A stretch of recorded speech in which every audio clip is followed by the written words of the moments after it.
Bonjour et bienvenue dans cette nouvelle vidéo. Aujourd'hui, on va regarder ensemble comment mettre le plancher rafraîchissant sur une pompe à chaleur Atlantique Alfea Extensa. Donc pour ça, il faut rentrer dans le menu installateur. Pour entrer dans le menu installateur, vous laissez votre doigt appuyé sur menu et vous tournez la molette sur la droite en faisant un quart de tour. Vous voyez? Voilà. Une fois qu'on est dans ce menu, il faut aller dans Options installées et vous descendez sur rafraîchissement. Alors moi, je n'ai qu'un seul circuit, donc je n'aurai qu'une seule zone. Si éventuellement vous aviez deux circuits, vous auriez deux zones, donc vous pourriez choisir entre zone 1, zone 2 ou zone 1 et 2. Donc là, on valide. Et là, la pompe à chaleur va redémarrer pour prendre en compte l'action.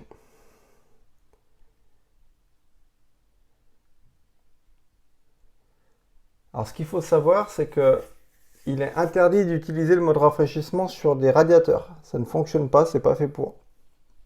Il faut aussi savoir qu'il est conseillé de fermer les réseaux des salles de bain et des cuisines avec les vannes qui sont prévues à cet effet pour éviter toute condensation vu qu'on est dans des pièces humides. Donc voilà, à vous de vérifier et de faire attention si vous les laissez ouvertes, que ça ne condense pas. Il faut savoir aussi que il faut vérifier aussi l'état de vos matériaux. Normalement, les matériaux doivent être adaptés pour le plancher rafraîchissant, les carrelages, les sols. Donc voilà, faites bien attention à ça quand vous allez déclencher le mode rafraîchissement. À surveiller, quoi.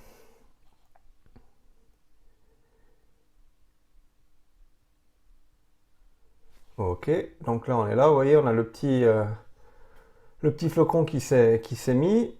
Là, on va rentrer dans le menu. On va aller dans configuration hydraulique. Donc là, la maison, moi c'est le circuit direct, il s'appelle maison. Et là, on va aller dans régulation loi d'eau. On choisit rafraîchissement, loi d'eau. Voilà. Ici, on tombe sur cette interface. On peut voir qu'on a l'influence de la température ambiante. Donc moi, j'ai une sonde d'ambiance qui est à 80% et on a des températures départ. La température départ mini, il est conseillé de la mettre à 18 degrés. En dessous, on a des problèmes de condensation. Si vous ne voulez pas aller sur qu'on prenne en compte la température extérieure, vous pouvez vous mettre à 100% de température ambiante. Vous pouvez choisir ici le pourcentage. Personnellement, ce réglage-là va très bien, je trouve. Ensuite, vous allez dans limitation du régime confort. Alors, qu'est-ce que c'est? Limitation du régime confort, c'est pour tout ce qui est économie d'énergie. En fait, à partir de 26 degrés et jusqu'à 40 degrés à l'extérieur, votre température de consigne va augmenter. Admettons que vous avez réglé 24 degrés, et bien à partir de 26 degrés, vous allez augmenter votre température de 1 degré, admettons, je vais dire une bêtise, à 30 degrés, votre température de votre consigne intérieure sera plus de 24 degrés, mais admettons de 25 degrés. Donc voilà, ça c'est si vous voyez votre température d'ambiance qui bouge, qui varie, c'est fait exprès pour éviter d'avoir un trop gros écart entre l'extérieur et l'intérieur. C'est pour éviter aussi ces consommations excessives. Donc là, vous pouvez modifier les températures, les augmentations, vous pouvez les augmenter, les baisser, vous pouvez faire exactement comme vous le voulez. Ensuite, vous réglez les températures de consigne, donc toujours en rafraîchissement. Donc température confort, température éco. Alors il est conseillé de ne pas mettre plus de 25 degrés, de 0,5 degrés, je vais y arriver, entre l'éco et le confort sur un plancher chauffant. Donc sinon après on a des trop grosses différences. Vous pouvez aussi régler des programmations horaires, toujours en mode rafraîchissement, et dire bah voilà, tous les jours, admettons, de 9h voilà, à 21h. Alors vous pouvez programmer plusieurs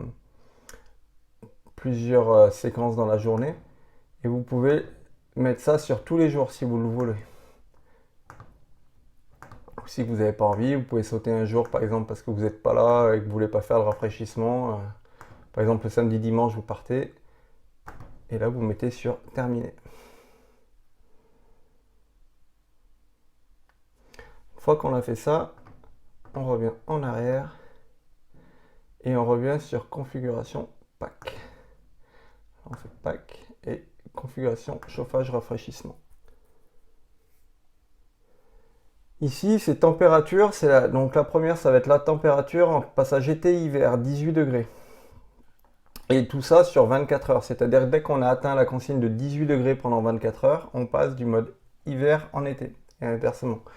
Et pour la température, pour le rafraîchissement, si on a une température de 24 degrés en moyenne pendant 24 heures, alors là, on passe en mode rafraîchissement. Pareil, on peut modifier ces valeurs, voilà où ça se trouve. À vous d'ajuster en fonction de là où vous habitez, des températures, des saisons. Donc voilà, avec tous ces éléments, vous avez déclaré votre pompe à chaleur en mode rafraîchissement. Vous pouvez faire aussi un essai en simulant une température. Vous allez dans fonction annexe et vous pouvez simuler la température extérieure. Vous pouvez lui dire par exemple qu'il fait plus 30 degrés et vous allez pouvoir déclencher votre pompe à chaleur et voir comment elle réagit, si elle vous fait bien du froid, les températures de départ et tout ça. À la fin, n'oubliez pas de remettre sur les 3 petits points. Et quand vous allez simuler votre température extérieure, vous allez avoir la température qui va être modifiée ici. Si vous mettez 30 degrés, vous aurez plus 30 degrés ici. Donc voilà, une fois que vous avez fini, soit vous attendez, soit vous refaites la même première manœuvre du début pour enlever le mode installateur. Et c'est terminé. Voilà, si cette vidéo vous a plu, écoutez, n'hésitez pas à la partager et abonnez-vous pour retrouver toutes mes autres vidéos. À bientôt!